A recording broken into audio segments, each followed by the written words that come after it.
महाराष्ट्र की जिन 11 सीटों पर वोटिंग आज हो रही है उसको लेकर जानकारी आपको हम देंगे और इस पर ज्यादा जानकारी के साथ दीपक चौहान जो कि महाराष्ट्र के हमारे ब्यूरो चीफ हैं उनसे हम जानकारी लेते हैं।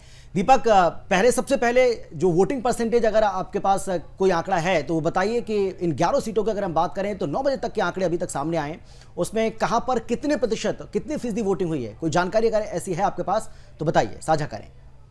बिल्कुल अमित, जिस तरीके से महाराष्ट्र में जो 11 चरण में चुनाव हो रहा है, चुनाव की आज मतदान हो रहा है, उस मतदान में जो है 9 बजे तक की जो आंकड़ेवारी जो है वो सामने आई है अभी तक। जैसे कि जिस तरीके से जो पिछले 3 चरण में भी जो परसेंटेज थे उसमें भी काफी कम दिखाई दे रहे थे, लेकिन इस टाइम जो है वो अभी तक जो मतदान की जो आंकड़ेवारी जो निवडणूक चुनाव आयोग द्वारा दी गई है उसमें जो है अभी तक 6%, 40% जो है वो अभी तक आंकड़ेवारी सामने आई है। जैसे कि जलगांव की बात करें, जलगांव में 6.14% मतदान हो चुका है, जालना में 6.88% मतदान हो चुका है। नंदुरबार की बात करें तो नंदुरबार में 8.43% जो है मतदान हुआ है। शिरूर की बात करें, शिरूर में 4.97 पॉइंट जो है वो मतदान हुआ है। अगर हम अंबिका नगर की बात करें तो 4.96% मतदान हुआ है।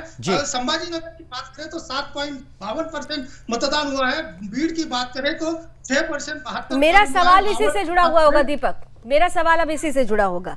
ऑल एंड ऑल अगर देखें तो 9 बजे तक के जो आंकड़े आए थे वो 6.45% ही मतदान दर्ज हुआ था, यानी सबसे कम अगर मतदान का प्रतिशत दर्ज हुआ तो वो महाराष्ट्र में दर्ज हुआ।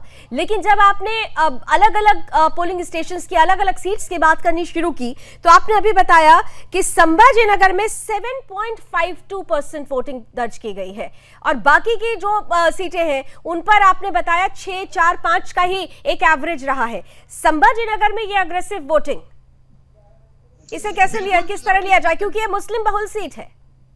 जी बिल्कुल लावनी, छत्रपति संभाजी नगर की बात करें तो छत्रपति संभाजी नगर में सबसे ज्यादा संवेदनशील ये लोकसभा क्षेत्र माना जाता है, जहाँ पे मुस्लिम बहुल इलाका बहुत बड़े पैमाने पर है। और इनके जो जिस तरीके से जो फतवे जारी किए गए थे मस्जिदों में, उस फतों को लेकर जो है जो मुस्लिम वोटर जो है वो सबसे आगे आ रहे हैं। सब जाकर कोई बुरखे में जाकर वोट डाल रहा है, कोई जो नाबालिग है, कई जो बूथ जो है उन बूथों पर पकड़े भी गए हैं, जिसमें कई नाबालिग भी बच्चे जो है वो पिछले तीसरे चरण में हमें दिखाई दिए थे।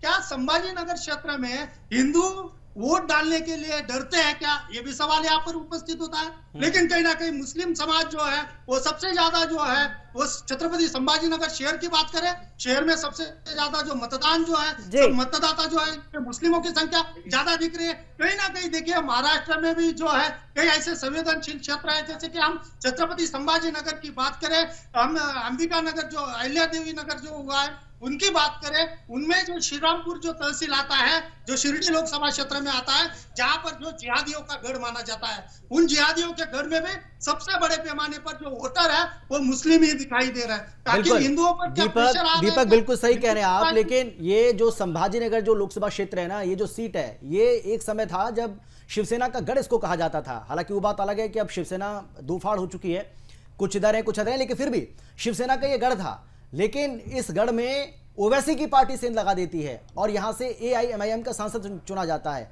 इस बार क्या उम्मीद करें, जिस तरीके से आप बता रहे हैं कि वोटिंग परसेंटेज लगातार बढ़ रही है और हिंदू भी वोट करने के लिए बाहर आ रहा है, तो क्या उम्मीद करें कि इस बार यहां स्थिति जो है वो पूरी तरीके से बदल जाएगी और ओवैसी की मुश्किलें, उसकी पार्टी की मुश्किलें बढ़ने वाली हैं?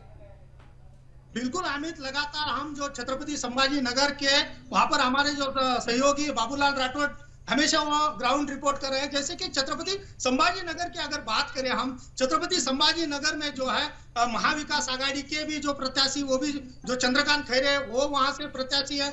हम बात करें महायुति के जो प्रत्याशी और संदीपान बुमरे वो वहां से प्रत्याशी है। उसके बाद वंचित बहुजन आघाड़ी जो डॉक्टर अम्बेडकर की है, वहां से भी एक मुस्लिम कैंडिडेट है और MIM का जो जलील है वो भी।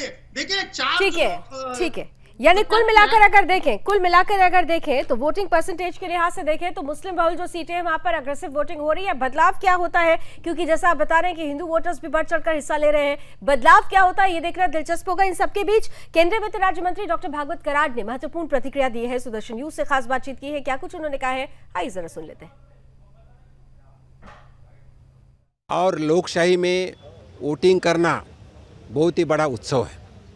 आज मैंने छत्रपति संभाजीनगर शहर में मेरे परिवार के साथ वोटिंग किया और जब आके देखा तो इसी में जो हमारे वोटर्स हैं जो लाइन लगा के वोटिंग कर रहे हैं, और उतना ही नहीं तो मैं बताना चाहता हूँ एक लोगों में उत्साह है।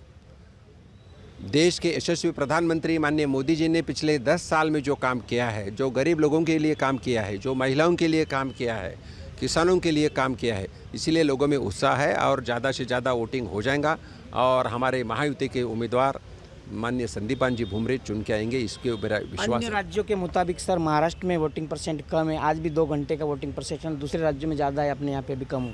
इसमें थोड़ा हमारा जो कुछ महाराष्ट्र के नेतागण है तो जात पात का राजकारण कर रहे हैं, वो नहीं होना चाहिए। ये राष्ट्रीय इलेक्शंस है और ये देश के लेवल पे विचार करके वोटिंग करना चाहिए।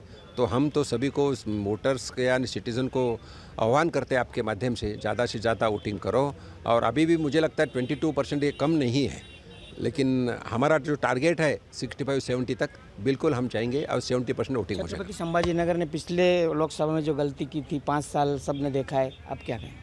छत्रपति संभाजीनगर में जो पिछले 5 साल जो गलती हुई थी और इम्तियाज़ जलील चुन के आई थी, इस टाइम तो लोग होशियार हो गए हैं, गलती नहीं हो जाएंगी और हिंदुत्ववादी चेहरा जो संदीपान भुमरे जी चुन के आएंगे।